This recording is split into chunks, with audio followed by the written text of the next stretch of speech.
Bom, dados aí os 5 minutinhos de tolerância, acho que a gente pode começar. Boa tarde a todos. Em primeiro lugar, como não podia deixar de ser, agradecer a presença de todos, muito especialmente a presença dos dois convidados que eu tenho aqui hoje, pessoas que são referências em suas respectivas áreas de atuação e, portanto, eu agradeço muito a gentileza de terem cedido um espaço na agenda para esse debate.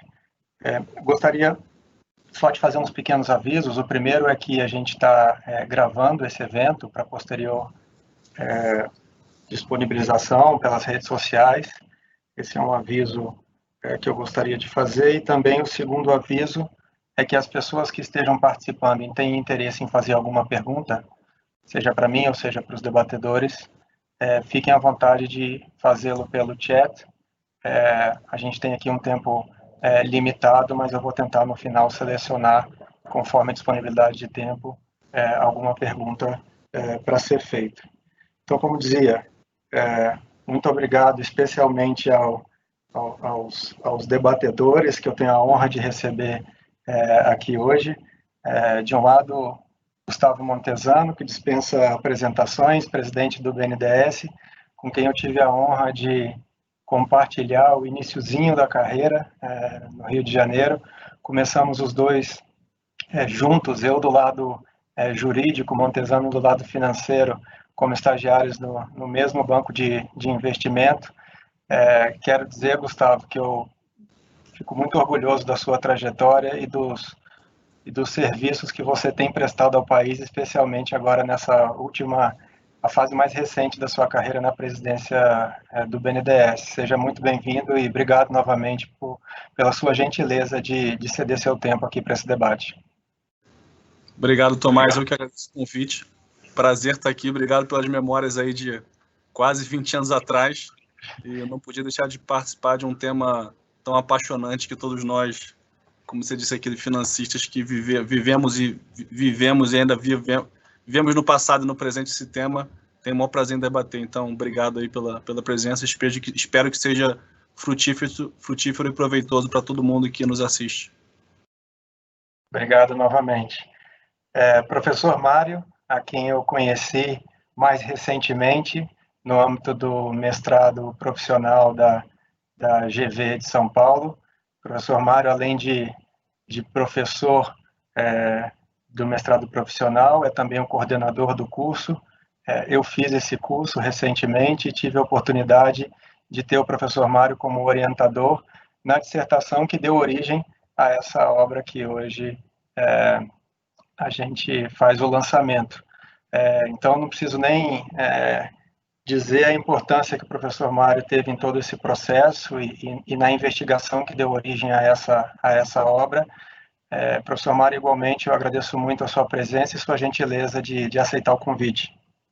Obrigado, Tomás. Também queria registrar minha satisfação de estar compartilhando esse painel com o presidente Gustavo Montesano, a quem eu admiro muito, torço que bons resultados do seu trabalho à frente do BNDES. Tomás, foi um prazer orientar você na produção dessa dissertação. Relação orientador-orientando nem sempre é uma relação de total convergência, mas uma relação que os dois aprendem muito. Claro. Obrigado. Obrigado novamente aos dois por participarem. Antes de dar início, assim, eu acho que o que estamos aqui mais ansiosos é para conhecer um pouco a opinião de vocês nesse debate sobre algumas das provocações que eu faço no livro. Mas antes de dar início ao debate, eu gostaria de fazer 2 breves comentários introdutórios. O primeiro, na verdade, é uma precisão terminológica do que eu estou me referindo no livro por Project Finance e também o que a gente vai se referir por Project Finance nesse debate. E é especificamente o financiamento concedido com lastro no fluxo de caixa futuro do próprio projeto, em contraposição ao financiamento corporativo em que os financiadores descansam a confiança na concessão do financiamento, nas garantias, no balanço patrimonial dos promotores do projeto ou nas garantias corporativas que são dadas.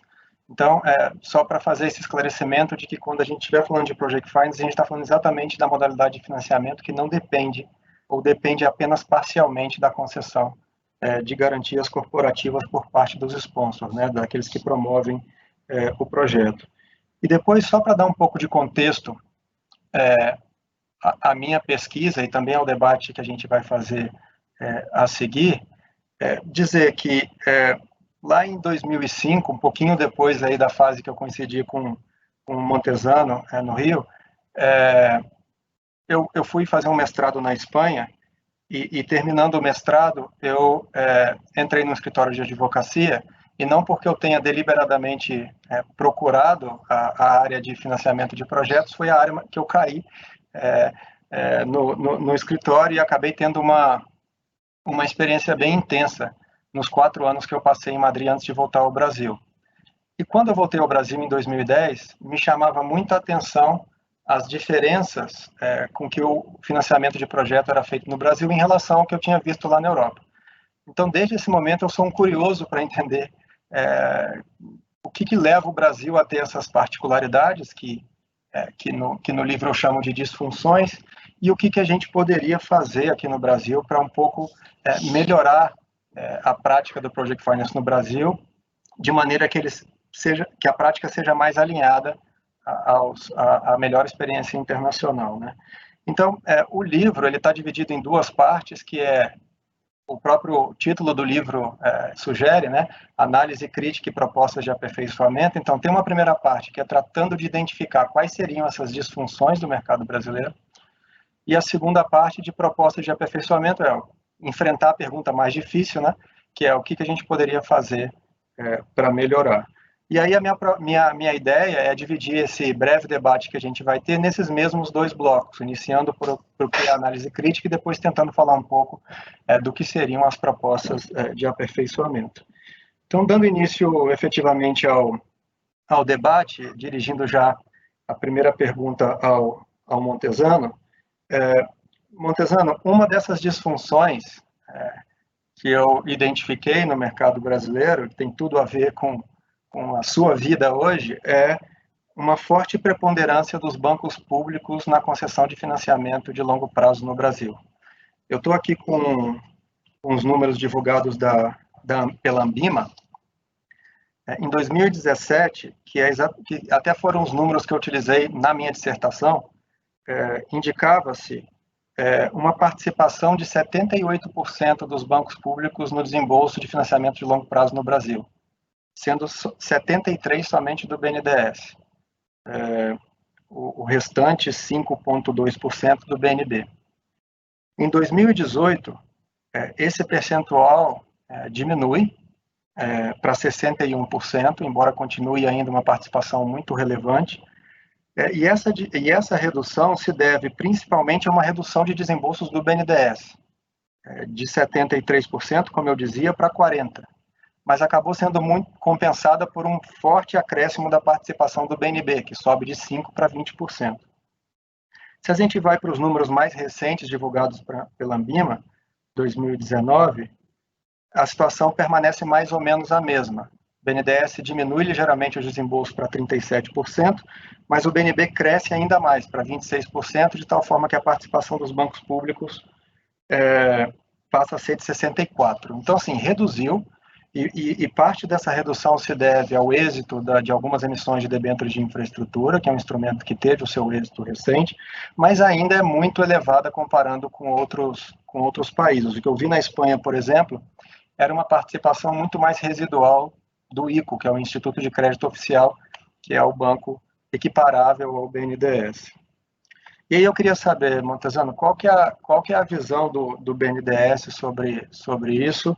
Se nota um recuo do BNDES no volume de desembolsos nos últimos anos, a gente pode dizer que está em curso uma mudança, uma redefinição do papel do BNDES no desembolso de financiamento de longo prazo, e em caso positivo, qual é esse novo papel que o banco tem buscado? Tá, vamos lá. Ótima pergunta para a gente começar. E talvez eu me estenda um pouco Thomas. Mas, por favor, me interrompa. Mas, começando do princípio do... Eu estou escutando só um eco da minha voz. Para mim tá chegando corretamente, Gustavo. Tá, só começando do princípio das razões que você colocou da especificidade do mercado brasileiro, a resposta para a sua pergunta é sim, o BNDES está mudando a sua forma de atuar. Tá? E se eu puder definir a motivação, o objetivo maior da mudança do banco atuar, eu resumiria isso como uma abertura do mercado de infraestrutura brasileiro. O Brasil é uma economia relativamente fechada, não só no campo da infraestrutura, mas como em troca de comércio, como importação de produtos, troca de tecnologia. Até mesmo no passado, a parte agrícola, agora mudou também recentemente, era algo mais fechado. Então, nessa postura de ter um Brasil mais aberto para o mundo e trocando mais para o mundo, é que a gente vê esse contexto do BNDES também abrir o mercado de infraestrutura. E como é que a gente abre o mercado de infraestrutura e como o BNDES se posiciona para tal? São dois pilares que a gente divide essa atuação. O primeiro pilar é o banco atuando como modelador de projetos, estruturador de operações junto ao poder público, seja a nível federal ou nível estadual. E isso é fundamental para que a gente tenha um nível de competição melhor, com mais equalização de informação entre os competidores. Seja um novo entrante no mercado brasileiro, que venha de fora, ou uma pequena empresa brasileira que queira crescer. Na hora que você tem um bom projeto, bem modelado, bem estruturado, você equaliza o nível de competição em relação àqueles players que são dominantes de mercado. E por isso que no último ano, Tomás, a gente investiu bastante no nosso braço de modelagem de projetos. A gente acredita que talvez sejamos hoje, não posso afirmar, mas em quantidade de pessoas, o maior banco de investimento, o maior banco de serviço do Brasil. A gente tem mais de 200 pessoas alocadas só em originação e estruturação de projetos. Então, é um banco bem robusto. E do outro lado, na parte de financiamento, como é que a gente completa essa abertura do mercado de infraestrutura? Promovendo o Project Finance. E aí você usou esse comentário na sua abertura, e só um parênteses aqui. Eu também tenho o mesmo desafio que o meu time de comunicação, que pede para eu usar uma expressão em português, mas eu não consigo achar até hoje, do que não é financiamento de projetos, é justamente a definição de Project Finance. E a gente fixando o pilar, sedimentando essa cultura e o mercado de Project Finance no Brasil, você também consegue trazer mais competitividade para aqueles que ou estão vindo para o Brasil de outros países, ou empresas pequenas que estão crescendo no Brasil, novamente equalizando o nível concorrencial com aqueles players estabilizados. Então, tanto na modelagem de projetos, quanto migrando o BNDES para Project Finance, a gente tem como objetivo maior abrir o mercado de infraestrutura, mais competição, mais informação, mais pontos de vista diferentes. Esse é o nosso objetivo primordial. Não tem nenhuma forma de ideologia, de público ou privado, nada disso. É só para a gente ter mais competição e um produto melhor na ponta. E aí, indo para a sua questão de por que o BNDES está mudando, ou por que o BNDES fez de forma diferente no passado, volto ao início da minha explicação. Um país fechado, só que um país fechado com juros muito elevados. Para você viabilizar projetos de infra, você precisa de um juro minimamente decente. Então, os bancos públicos eles foram artificialmente capacitados de emprestar juros subsidiados. A gente entendeu aqui a duras penas o custo econômico e social disso aí, mas foi um modelo no passado. Então, os bancos públicos, ao terem esse dinheiro extremamente subsidiado, ditavam a regra do jogo. Então, eu quero emprestar de juros subsidiado com garantia corporativa, fiança bancária, e naturalmente o mercado se ajusta, o mercado também faz as contas, e acabou se criando no Brasil esse mercado onde o BNDES ditava os parâmetros de mercado, os mais tradicionais, e as empresas estabelecidas no Brasil, grandes empresas, se beneficiavam disso, porque tinham menos concorrência, mas, por outro lado, pagavam uma parte da conta, seja com aval corporativo ou fiança bancária. Isso aí, por anos e anos, deixou o mercado brasileiro difícil de ter novos entrantes ou mudar a metodologia, até que há poucos anos atrás foi introduzido o conceito da TLP, onde o BNDES, a partir de 22 ou 23, vai estar já com 100% de juros a mercado, e hoje o banco já não faz operação mais com subsídio, né, com dado dado o spread que a gente cobra em cima da TLP. Então, é um período de ajuste, é um período de transição que a gente está vivendo, mas como os próprios números que você colocou aí já mostram, o mercado está migrando para isso, diria que de forma até satisfatória. No final do dia, esse número que você colocou não pega o financiamento para projeto, vamos dizer assim, lato sensu, porque as empresas acabam se financiando com algum certo descasamento. Faz projetos de 30, 20 anos e financia em 10, 15, 7. Então, as empresas optam por fazer dessa forma, mas quando você vê o número total de mercado de capitais, setor bancário privado, vis-a-vis o que o BNDES está saindo, o bolo como um todo tem crescido no financiamento, né? E é isso que importa. Não sei se eu fui no ponto da sua pergunta. Foi exatamente no ponto, e você não sabe o quanto eu fico feliz de escutar isso, porque durante muito tempo essa é a ideia que eu tentei difundir nas conversas que eu tinha, mas muitas vezes eu me senti num discurso solitário, porque existia uma certa cegueira no Brasil, até por parte também dos empresários, de que eles estavam sendo beneficiados com acesso fácil, entre aspas, a juros subsidiados, e aí era um círculo vicioso que ninguém conseguia sair disso. É muito gratificante para mim escutar isso, ainda mais vindo de você, que hoje está liderando essas mudanças. Eu acho que é uma mudança, como você bem colocou, que não ocorre do dia para a noite, né? É uma transição, são anos até a coisa se acomodar novamente, até porque são vários fatores que levam a esse panorama. Você citou alguns econômicos da queda da taxa de juros. No meu livro eu tento identificar uma série de fatores jurídicos. E aí, antes de passar para a pergunta para o Mário, eu até queria citar aqui uma coisa mais curiosa, assim, que também tem aspectos culturais que contribuem para esse panorama, né? No meu livro eu cito uma frase do ministro Barroso, em que ele tem um ensaio bem breve que chama Ética e Jeitinho Brasileiro, por que a gente é assim, que ele trata um pouco das disfunções que marcam a trajetória do Estado brasileiro, e uma dessas disfunções ele fala que é o oficialismo, que é essa tendência do brasileiro, obviamente isso é uma generalização, mas é uma tendência do brasileiro de sempre recorrer ao Estado para resolver os seus problemas, né? Então, a frase do ministro Barroso é a seguinte: todo mundo atrás de emprego público, crédito barato, desonerações ou subsídios.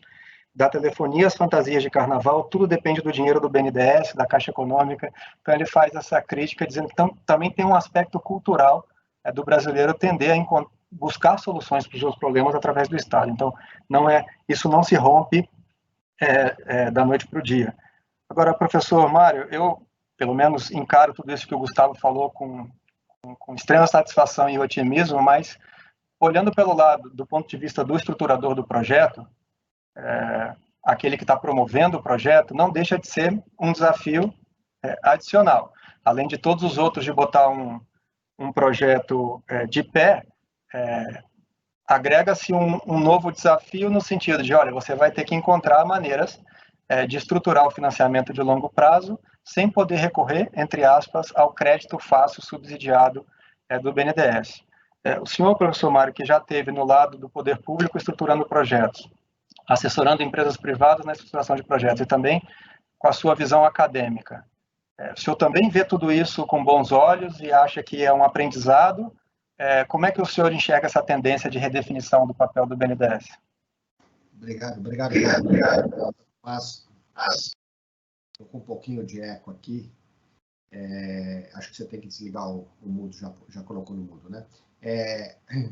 Enfim, eu quero dizer que eu concordo plenamente aqui com o diagnóstico do presidente Montezano, e acho também que é desejável esse movimento que está acontecendo já há algum tempo, né? Ele acho que ganhou mais impulso agora na gestão do atual do BNDES, capitaneada pelo Montezano. Existe uma clareza maior de qual deve ser o papel do BNDES, mas eu acho que também nós não podemos dizer que o que foi feito no passado é necessariamente errado. Eu acho que houve um momento em que era esse mesmo o papel do BNDES. O mercado de capitais não tinha condição de oferecer uma alternativa, e eu acho que eu lembraria aqui muito o esforço que o BNDES fez de fomentar as debêntures de infraestrutura. Acho que foi um dos grandes incentivadores, inclusive exigindo que parte da captação de financiamento de projetos, mesmo quando o BNDES estava ali no papel de financiador, principal financiador, mas parte dos recursos fossem captados no mercado de capitais, oferecendo o compartilhamento de garantias. Eu acho que sem esta postura do BNDES não seria possível. E a história do modelo de Project Finance no Brasil está associada ao BNDES, ao protagonismo do BNDES, ele que definiu o modelo. Eu diria que o fato que você se preocupa, com razão, da existência da exigência de garantias corporativas por parte dos sponsors tem uma razão de ser. Quer dizer, eu acho que, depois eu posso aprofundar um pouco mais isso, mas não era algo necessariamente repudiado pelo setor privado. Eu acho que isso contribuía para fechar o mercado. Quer dizer, quem é que podia dar essas garantias pessoais é quem tinha balanço para isso. Agora, se você quer, como o Montesano disse, se você quer dinamizar o mercado, se você quer tornar competitivo, se quer facilitar a entrada de outros players, você precisa mudar esse conceito. Quer dizer, um fundo de investimento não tem condição de dar garantias corporativas como se exige de um outro tipo de sponsor. E na medida que você quer atrair esse perfil de investidor, você precisa rever essas exigências. Eu diria que o BNDES já vinha no sentido evolutivo. Eu acho que se você olhar os Project Finance que foram feitos, os grandes projetos hidrelétricos, Giral, Santo Antônio, etc., o nível de garantia corporativa é muito maior do que você vê com o BNDES sendo protagonista do financiamento e financiamentos mais recentes. Queria pegar também o gancho no que o Montesano disse. Esse papel do BNDES na estruturação é muito importante. Eu realmente sou entusiasta disso. Acho que nós temos visto aí, pego o exemplo agora da área do saneamento, o grande sucesso que foi ali a modelagem da Casal. Claro, eu acho que quando o BNDES desenvolve esse papel, ele está pensando também na bancabilidade do projeto, na bancabilidade. Porque todos nós sabemos aqui que a maneira como o poder público, supondo que seja um projeto de infraestrutura pública, modela, é determinante para a viabilidade do financiamento ou não. E eu acho que o poder público também, do seu lado, tem consciência disso. Eu lembro aqui o Estado de São Paulo, você traz aí no seu livro o exemplo da Entrevias, foi determinante para viabilizar aquela captação, a forma como foi modelada a licitação da concessão. Então, eu acho que é um conjunto de coisas. Eu não repudio o passado, mas eu acho que é importante entender que o momento presente é outro e nós vamos caminhar para um papel em que o BNDES não sai completamente desse mercado, mas ele tem uma posição adequada para um papel de coadjuvante, né? Acho que sai do papel de ator principal, vai para um papel de coadjuvante, que é o desejável nesse momento. Obrigado, Tomás. Se me permite, Mário, complementar aqui o teu comentário de não condenar o passado, eu reforço as suas palavras, e aí só dando um pouco mais de detalhe no comentário que eu fiz, é importante separar até a política pública da atuação do Banco de Desenvolvimento. E quando você recebe um volume muito substancial de dinheiro com juros relevantemente subsidiados, você tem que tomar muito cuidado com o que você faz com esse dinheiro. Porque se eu estou recebendo um juro muito subsidiado, no final do dia eu posso cobrar quanto eu quiser para o meu cliente, porque ele vai pagar. E eu não posso usar esse poder de mercado para cobrar demais. Por outro lado, eu também não posso perder dinheiro no crédito, porque o meu dinheiro, o juro já é subsidiado. Então, imagina num processo de alocação de recurso substancial, além de ter o desconto de subsídio do valor do tempo, eu ainda perco dinheiro em alguma estratégia de algum setor que deu errado porque eu assumi o risco de projeto. Então, olhando para trás, a história toda vai fazendo sentido. E naquela situação, com aquela política econômica, o banco naturalmente tomou a decisão mais acertada, que é não vou cobrar nem muito, nem perder. E vou passar a missão aqui para o setor bancário, para o sistema de aval corporativo se defender, né? E aí, olhando para frente, Mário, o que você colocou do papel do BNDES, o que a gente tem dito é que o BNDES ele vai atuar como um catalisador. Então, é uma função central, é uma função muito importante, mas a gente quer ser um catalisador de recursos. Quanto mais emprestadores ou lenders tiver com a gente, melhor. A gente não quer ser o maior, o principal emprestador. A gente quer ser um dos principais cérebros ou um dos principais articuladores ali do projeto final, E no final do dia, se o mercado privado suportar o projeto, ótimo, a gente recicla o nosso capital de forma muito mais eficiente. Só achei esse complemento importante, Tomás. Não, perfeito.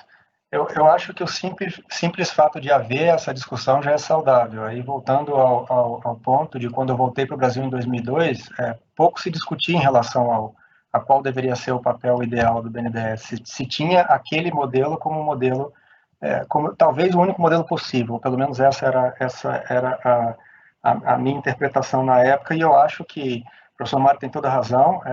Eu conversando naquela época com promotores de projeto, eles falaram, não, tudo bem, eu estou entendendo o problema sistêmico que você está falando de todo um sistema que não funciona, mas se eu, para o meu projeto que eu tenho ali, na minha mesa, se eu não recorrer ao BNDES, é a quem eu recorro. Então, sem dúvida nenhuma, o BNDES, em todos os momentos, exerceu um papel fundamental, mas é interessante ver essa discussão sobre a redefinição do papel, porque é algo que eu, pelo menos, não via com tanta intensidade no passado.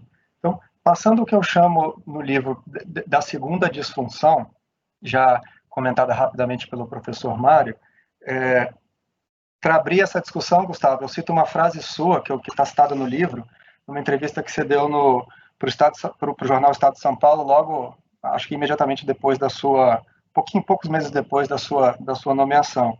Você disse assim, o banco se tornou egocêntrico, no sentido de que assumiu a função de desembolsar recursos, liberar dinheiro para as empresas.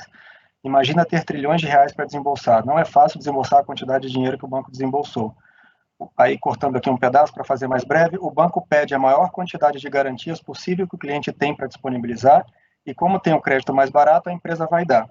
Então, fica girando essa máquina, pedindo garantias e desembolsando recursos. Então, a segunda disfunção que eu identifico no livro é não somente uma concentração do desembolso de financiamento de longo prazo nos bancos públicos, mas também uma prática de exigência talvez exagerada de garantias corporativas, sem ter em conta as particularidades de cada projeto. Essa constatação se traduz em números. Eu tenho aqui números de 2017, que foram os números que eu utilizei no livro. Das 190 operações de financiamento na modalidade Project Finance concluídas pelo BNDES nesse ano, 166 contaram com garantias pessoais de algum tipo.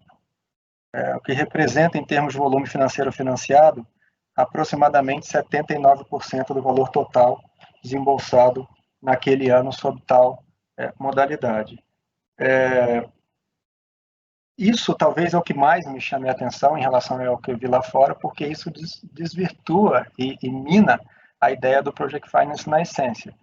Se, como regra geral, o financiador recorre a garantias corporativas, ele sequer tem incentivos para analisar as particularidades do projeto, para ver se aquele projeto para de pé sozinho. Então, portanto, a gente acaba chegando à conclusão que o Project Finance, na definição que eu dei lá no início, é uma exceção no Brasil.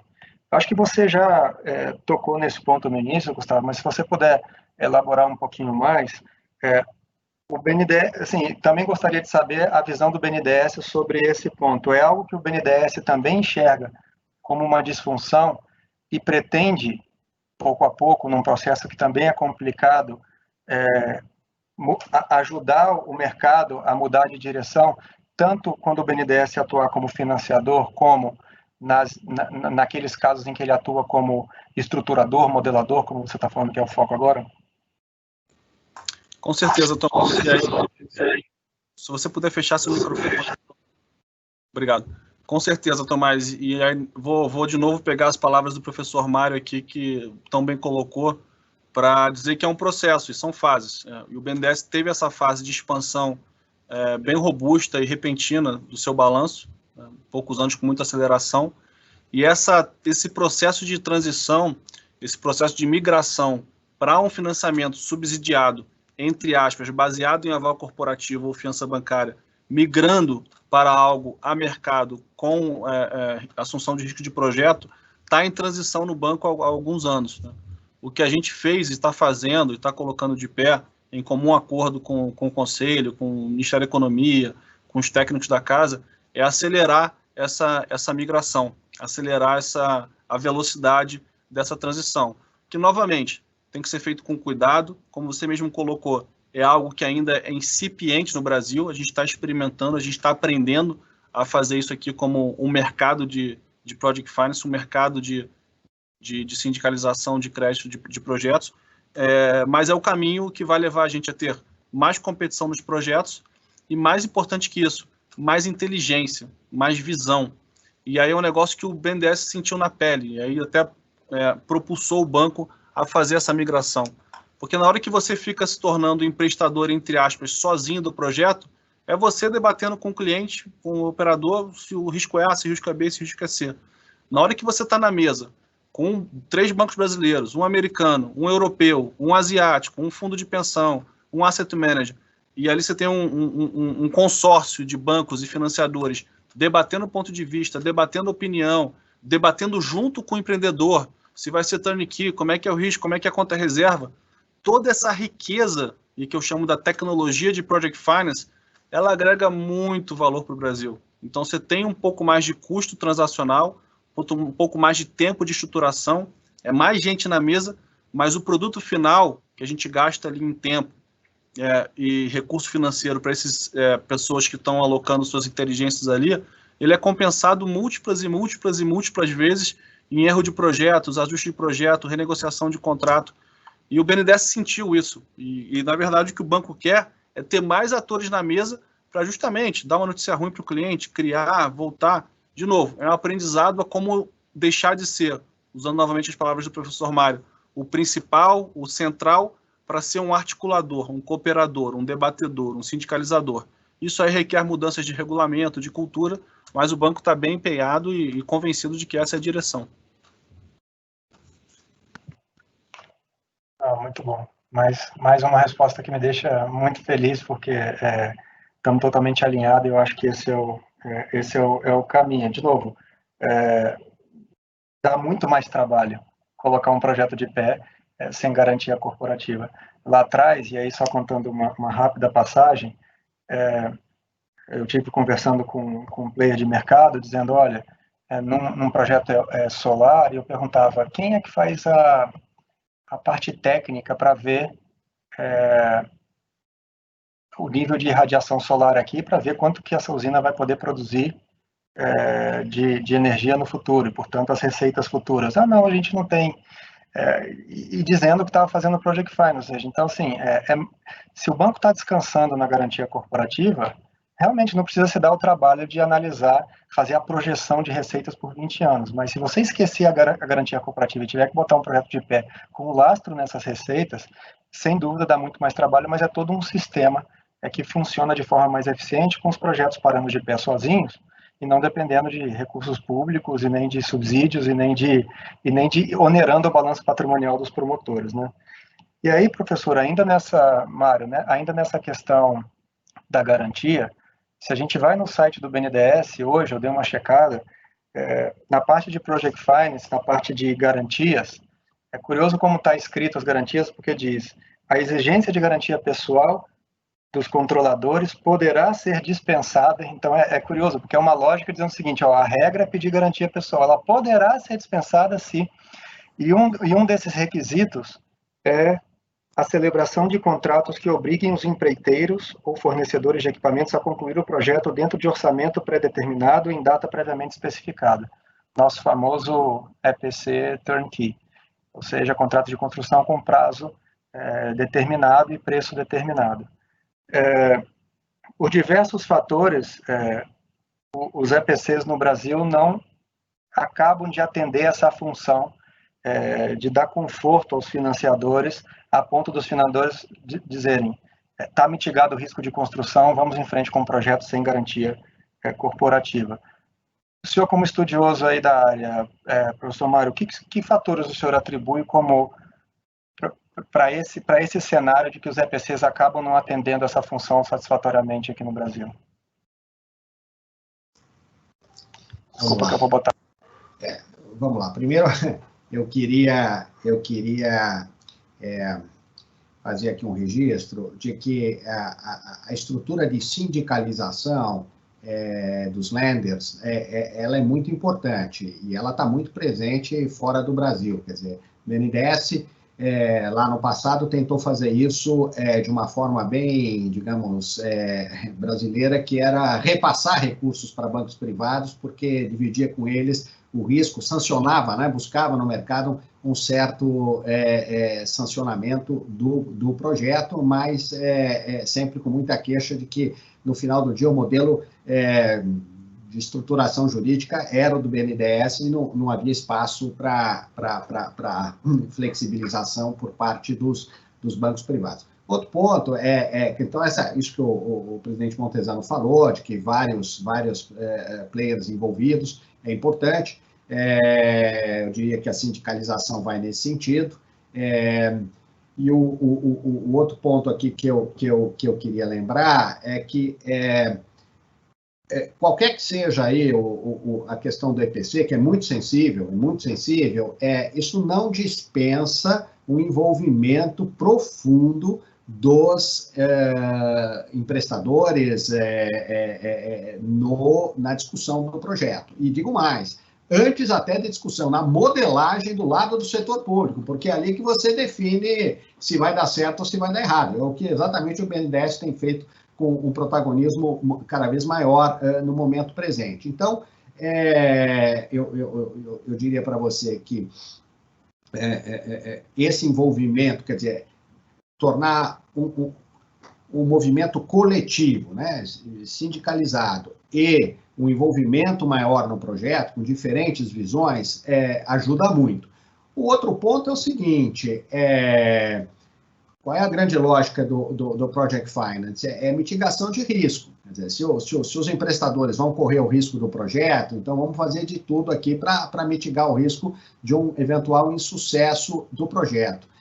E quando você coloca essa preocupação com as garantias, em que momento que elas acontecem? Elas acontecem na fase de completion, né? É onde existe aí uma percepção maior de risco do projeto não acontecer. Acho que o BNDES tem vários modelos em que a garantia corporativa cessa a partir do momento que o projeto se torna operacional. Agora, a lógica de exigir a garantia corporativa na fase de completion, realmente, ela dá um conforto ao financiador, porque libera o financiador de acompanhar a fase de construção, de avaliar se os preços estão adequados, se o orçamento da obra está adequado, se o cronograma da obra está adequado.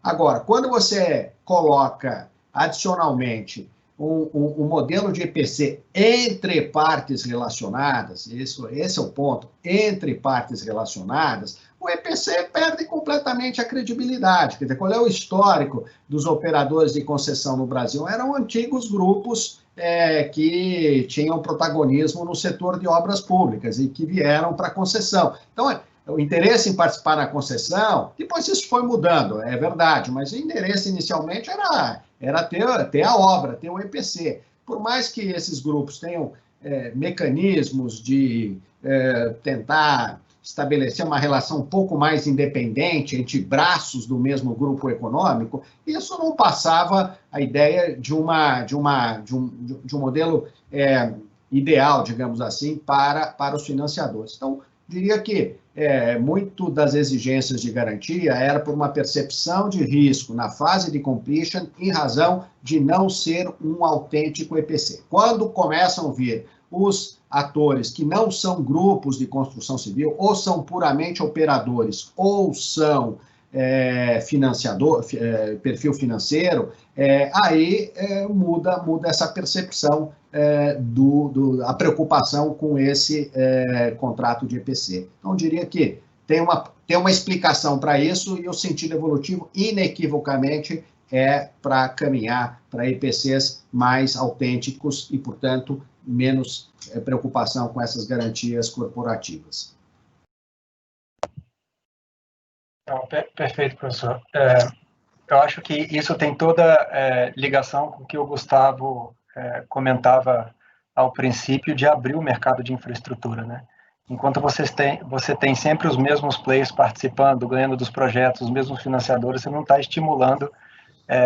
O mercado, de certa forma, está atuando de forma artificial, você não está estimulando esses mecanismos de mitigação de riscos. E aí o senhor coloca muito bem, tradicionalmente, no Brasil, quem ganhava os projetos eram os grandes grupos construtores que atuavam nas duas pontas ao mesmo tempo, como dono do projeto e como construtor. Então, sem dúvida, tem um conflito inerente aí, por mais mecanismos que os grupos tentem estabelecer de separação, Chinese Wall e etc., que é qual o estímulo que o mesmo grupo vai ter na hora de cobrar uma multa milionária de um construtor que atrasou a obra. Então, assim, é uma questão, sem dúvida, muito sensível. Quando o mercado se abre e players de perfil financeiro, por exemplo, começam a ganhar licitações, o estímulo para mecanismos mais eficientes de mercado incrementa muito, né? Tentando avançar um pouquinho aqui, até porque a gente tem essa limitação de tempo e a gente tem que chegar na parte mais difícil, que é, tudo bem, diante desse cenário de dificuldade de estimular o capital privado na concessão de financiamento, e, por outro lado, ainda uma tendência muito forte de exigência de garantia corporativa, a pergunta do milhão é o que a gente pode fazer para mudar esse cenário, né? No livro, essa pergunta obviamente é muito difícil, não depende somente de fatores jurídicos, mas no livro eu divido essas propostas em dois blocos, assim, o que eu chamo de first best, que é a busca do mundo ideal, e o second best dizendo, olha, tá bom, como a gente não vai conseguir chegar no mundo ideal, que medidas concretas a gente pode tomar para melhorar esse panorama, apesar das dificuldades e dos entraves existentes no mundo real, né? Então, nessa abordagem first best, na busca de um mundo ideal, apesar de ser muito difícil atingir esse estágio, até porque se a gente perguntar o que é mundo ideal, cada um de nós vai ter uma resposta diferente, isso não significa que os esforços não devem ser empreendidos para tentar melhorar o sistema geral de ambiente e desenvolvimento de projetos no Brasil, e o BNDES vem atuando muito nesse âmbito, né? E aí, Gustavo, eu queria saber de você, de novo, falando um pouco da agenda do BNDES, do ponto de vista das questões mais estruturantes, assim, sem falar de questões pontuais. O que você tem na sua mente aí que é a agenda do BNDES? Eu estou me referindo a coisas mais amplas, como apoio à iniciativas legislativas, treinamento, relacionamento com multilaterais, ou seja, questões amplas tentando melhorar o sistema como um todo. De uma forma bem simples, se você puder botar de uma forma bem simplista, Tomás, eu gosto de dividir esse mundo de Project Finance, quando eu vejo para frente a oportunidade no mercado de infraestrutura, em 3 pilares. O primeiro pilar é um pilar de juro baixo, um juro terreno, os juros que a gente tinha no Brasil há 10 anos atrás, 15 anos, era coisa de outro planeta. Então, ter esse juro sob controle, e aí a âncora fiscal é muito importante para a gente controlar esse juro, e por isso que a gente fala tanto da âncora fiscal. Esse debate chegou para ficar no Brasil. Quem não seguiu a âncora fiscal há poucos anos atrás, né, a gente sentiu aqui a duras penas como isso custa, e por isso que a gente acredita que essa mentalidade chegou para ficar. Então é uma conquista institucional e cultural que a gente tem no Brasil, e ela vai perdurar pelo horizonte visível. O segundo pilar é um bom ambiente regulatório, jurídico, contratual, seja lá qual nome você quer dar para isso. E aí uma testemunha pessoal meu, que trabalhou com outros países emergentes, o Brasil ele é relativamente maduro, ele é relativamente seguro quando a gente compara com outros países emergentes. E aí, sem citar nomes específicos da América Latina, da África, da Ásia, enfim, a gente pode ver que regulatoriamente, juridicamente, a gente consegue mal ou bem seguir o contrato no Brasil. E temos hoje um poder político, eu falo pela minha convivência aqui com congressistas e poder executivo em Brasília, bem maduro em relação a essa questão. A clareza de que contratos precisam ser seguidos e essa estabilidade traz investimento para o Brasil, ela é bem notória e presente de forma geral, não estou aqui falando para 100%, mas a vasta maioria do poder político no Brasil. Então a gente conquistou um pilar importante, que é a disciplina fiscal e o juro sob controle.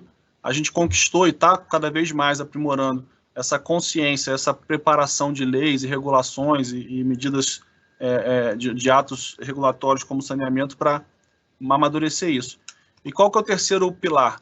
É o pilar de uma carteira de projetos, bons projetos de longo prazo, modelados, porque como a gente colocou aqui ao longo de todo esse debate, para fazer essa máquina girar, quando a gente fala de modelagem, estruturação, isso tem que ser uma indústria no Brasil. Não adianta fazer um programa aqui de saneamento, fazer 2 anos de modelagem e parar. Não, vai fazer 1 ano, 2 anos, 3 anos, 4 anos, 5 anos, e ao criar esse pipeline e essa e esse cronograma de projetos ao mercado, toda essa indústria por trás, bancos, empreendedores, construtores podem se preparar para isso.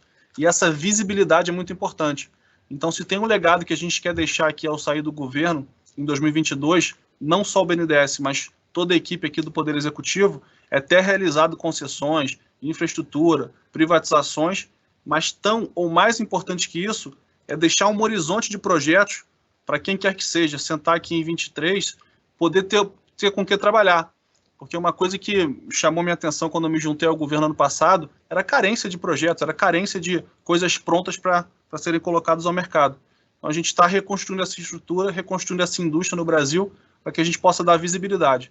Então, com a juro disciplinado, com um ambiente regulatório favorável, amadurecimento constante, e aí, mais importante, essa cultura, investir dinheiro em engenharia ambiental, modelagem, advogado, é muito importante, não é dinheiro perdido de forma nenhuma, é dinheiro investido. E aí, o que o BNDES está fazendo nesse sentido, Tomás? Jogando nessas três vertentes, ajudando o poder público aqui a ter disciplina fiscal, ao reduzir o subsídio, né, e não custar mais para o bolso do trabalhador, ajudando quem faz a política pública a modelar bons contratos, a fazer ambientes regulatórios favoráveis, dando a nossa visão técnica e ajudando a montar esse portfólio de projetos. A parte de financiar, sindicalizar, naturalmente, é um trabalho mais interno do banco, que a gente está fazendo, mas com esses três bem feitos, eu tenho pouca dúvida que isso aí acontece e vai acontecer como consequência. Professor Mário, quer comentar esses mesmos aspectos? Isso. Rapidamente aqui, que eu sei que nós já estamos chegando no final, eu diria o seguinte, eu não acho que a trava da infraestrutura é necessariamente um problema de segurança jurídica. Eu acho que a gente tem um ambiente institucional relativamente favorável à infraestrutura. Claro, tem um ou outro problema pontual. Eu diria que com a legislação atual, com o arcabouço legal atual, você consegue modelar excelentes projetos, temos visto aqui, mas o problema é que o arcabouço atual também permite modelar projetos ruins ou permite comportamentos oportunistas por parte do setor público. Então, se nós fôssemos pensar em algum tipo de aprimoramento do arcabouço jurídico, eu acho que assim, o que mais assusta tanto o empreendedor como o financiador do empreendedor são as intervenções que o poder concedente pode ter na vida do contrato. Porque assim, uma pandemia, que é algo que não vem necessariamente do poder concedente, faz parte da vida. Eu acho que com esse tipo de risco, todo mundo consegue, de uma forma ou de outra, encontrar uma saída. Agora, o duro é quando vem o poder concedente, faz uma encampação de uma maneira discutível, quando interfere na política tarifária e não reequilibra o contrato.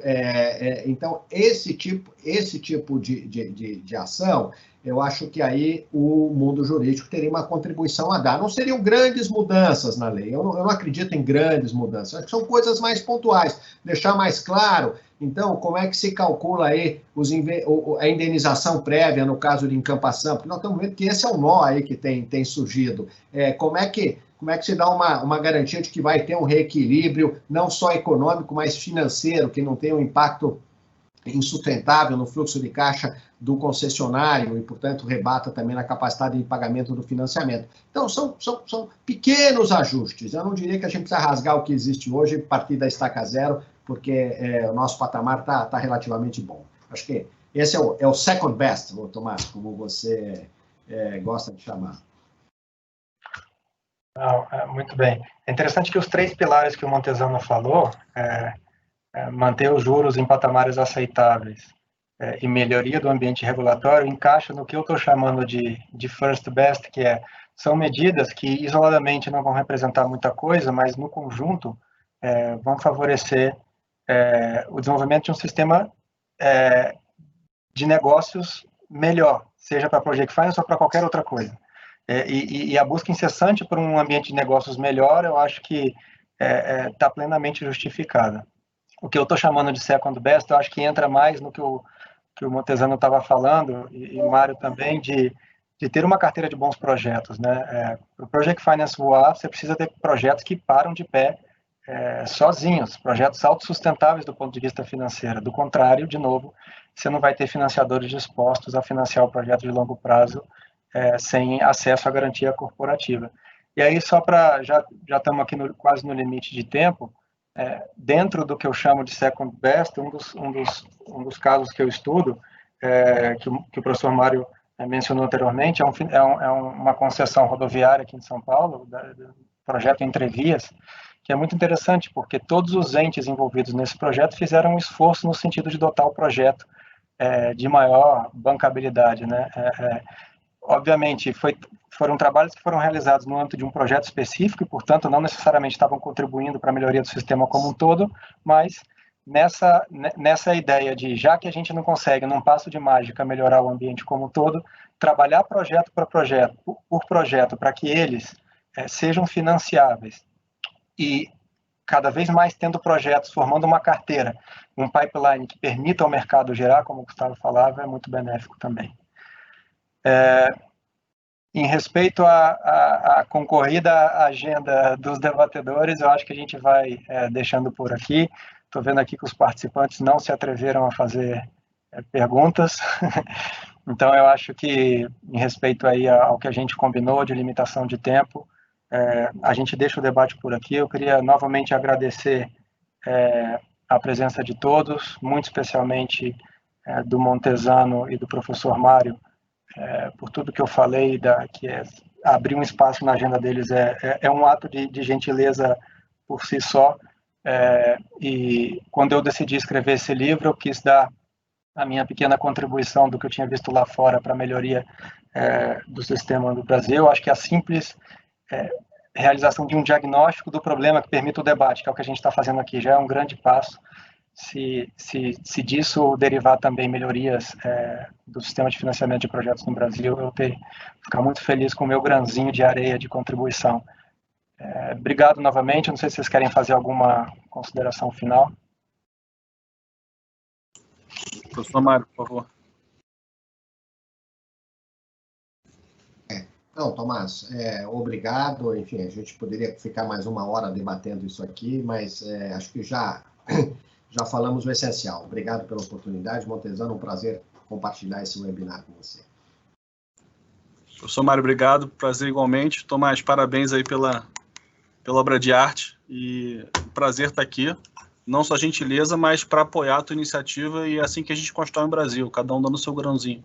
Não é o governo sozinho que vai chegar no first best, é a sociedade conjunta que vai buscar isso. Então, prazer estar aqui debatendo. Parabéns pela iniciativa, parabéns ao professor por ter te orientado, e quanto mais gente estudar, aprofundar, meter a mão na massa e a gente trabalhar junto para construir essa indústria no Brasil, mais desenvolvimento, mais criança na escola, mais gente com água em casa, mais energia barata, isso é desenvolvimento. Desenvolvimento é equilíbrio social, é preservação ambiental.